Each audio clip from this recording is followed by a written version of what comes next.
When we had McNabb on here, I didn't know 15 years later that you guys had not reconciled. No, I've tried. He's phony. I tried to be cordial with the situation. I thought we had squashed it, but then you guys did an interview, and then all this resurfaces again.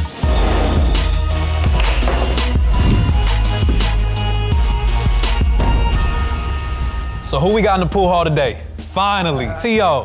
What's happening? What's good with you, man? I'm good, bro. How you living?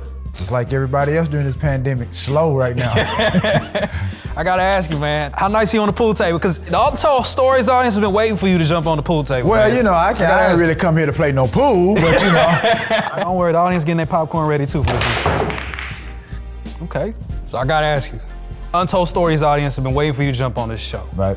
After the Donovan McNabb episode, what was your reaction when you saw that episode? I mean, just listening to some of the comments and statements about I pretty much ruined the opportunity to run it back leading up to the Super Bowl. All the questions within the media, they were geared around, was I gonna make it back? For him to be really the quarterback, the face of the franchise, I felt like he could have answered those questions. I guess for whatever reason, the statement of, or he didn't need me to win the Super Bowl or play in the Super Bowl, I felt that was a slight for whatever reason. And then I saw the interview. Like, it's unbelievable, but you know, that was something that kind of broke us up.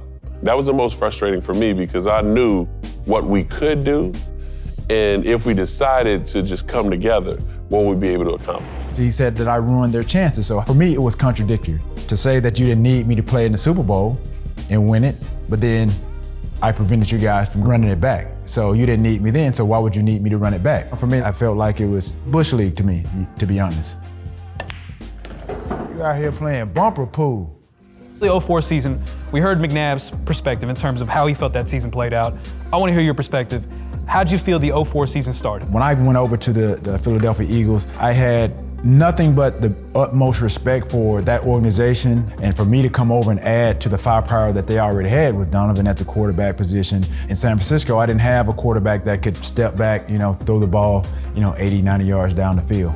We had that in Donovan. I knew that going over there. 70-yard drop in the bucket, right? Yeah, I mean, 81 yards right on the jersey number. Yeah, right on the jersey number. So 04 season started smooth then? Oh man, it started out with a banger. Going throughout the course of the season, there was no problems. There were no problems. The city of Philadelphia embraced me. Where I was at the height of my career at that time, I felt like I was unstoppable. I knew what I brought to the table. Everything was going according to plan, and then late December, we playing the Cowboys, and that's when— I'm a Cowboys fan, man, so that play, I can never forget that play, man. Yeah, that play there, I mean, it changed a lot of things for really kind of the rest of the season for us and, for the league. That play by Roy Williams, it got deemed as the horse collar rule. So how long are they talking about you supposed to be out for? With that type of injury, for any normal person, they're done for the rest of the season. I took that as a challenge and I was like, okay, cool, let's get with it.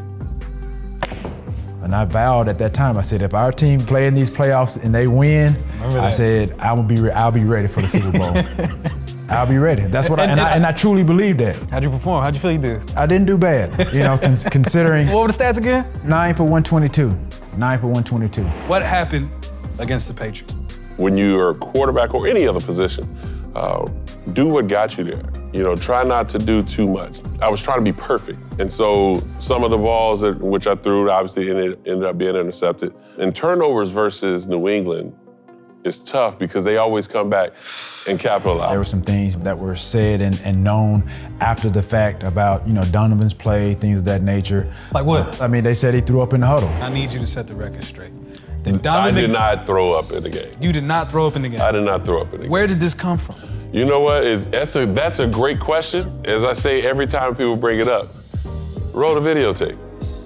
The film don't lie. Why would somebody lie? There are teammates that said he threw up in the huddle. Personally, I didn't see it, but there are guys, and I know that there are teammates that I've talked to recently that said that they saw him throw up in the huddle. I've talked to teammates since then and know for a fact that he was out the night before. He was out the night before? Yeah, he was out the night before the biggest game pretty much of all of our careers. There's people that saw him out the night before, said he was drinking, and I think that attributed to him throwing up in the huddle. He's obviously had a history of condition problems. So for me, knowing all this information, I felt like that was irresponsible, especially for somebody of his caliber, his status, to obviously be the leader of the team, and you're out the night before the biggest game of your career, you're out drinking or what have you, and then that maybe contributed to him throwing up in the huddle. It's just Not good. Money, just don't scratch.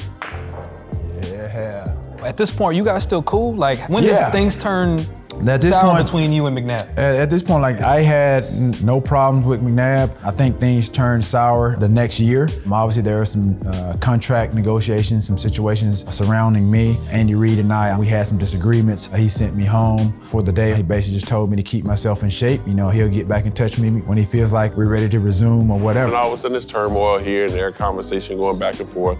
And we had to answer those questions instead of focusing on what we need to do in order to get back to where we were. What ends up coming out of that? So I go home, I drive home. By the time I get home, obviously it's breaking news. It's basically hit the media wire that I've been sent home or what have you. And I'm in the house maybe 20, 30 minutes. And next thing you know, I hear a knock at the door. I look through the blinds and media trucks are camped in my front yard. What's going on in your mind? That's not a normal experience for even an athlete. Like, that's not a normal No, experience. it wasn't normal normal for me. Like I said, it was very unexpected. I just didn't understand what the hoopla was, I guess, surrounding me. I learned to embrace it. And I think that moment was me learning and trying to embrace the media. So that's why I came out there with the Al bench and doing the sit-ups and things of that nature, because I tried to make light of a situation. I took it to heart that Andy Reid said he told me to stay in shape while I was away. So I just took it literally. Yeah, literally, I did. I took it that way. I thought that was the major distraction for us. You know, he's doing sit-ups, you know, he's doing push-ups, he playing basketball, he ordering pizza for the people out there. And we sitting there at training camp just like, you gotta be kidding me. Honestly, if you look in that clip, I got an earpiece in my ear. I had my publicist on the line and she's hearing everything that's going on. And so she's hearing the questions and she's basically telling me what to say. So, but I mean, it was just me having fun with that moment. You know, we're in our dorm rooms and, you know, I'm just sitting there and I'm watching on TV and Brian Dawkins and Trotter were my roommate. And Dawkins come in, he's like, man, what do you do now? I'm like, take a look. Like, this is like days of our lives. Looking back on that, do you wish you could have handled that differently, or like? Oh, I mean, if it happened today, I would probably do the same thing. You know what I mean? I may have added some popcorn and a little bit of everything at this point in time. Like, I really would have made it really a show.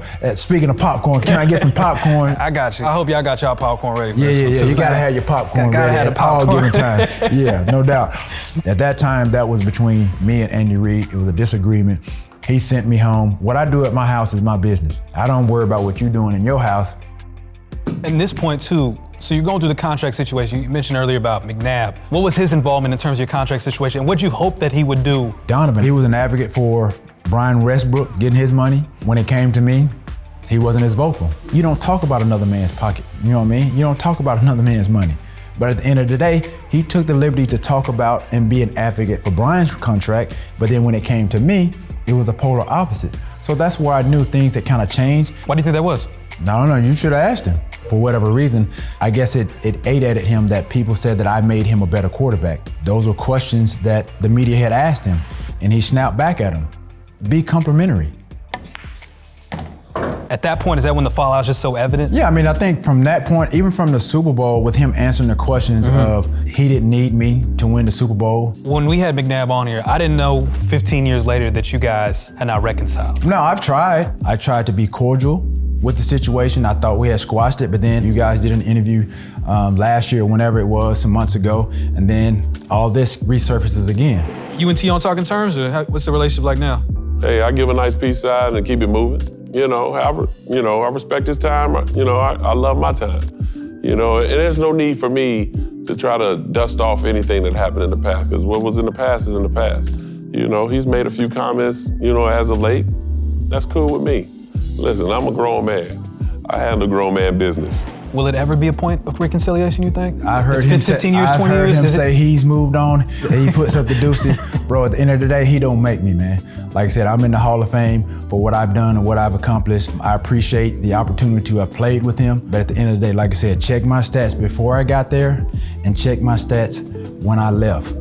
He's supposed to be the great quarterback or one of the top quarterbacks in the league. In his mind, you can't go to Washington and not beat out Rex Grossman.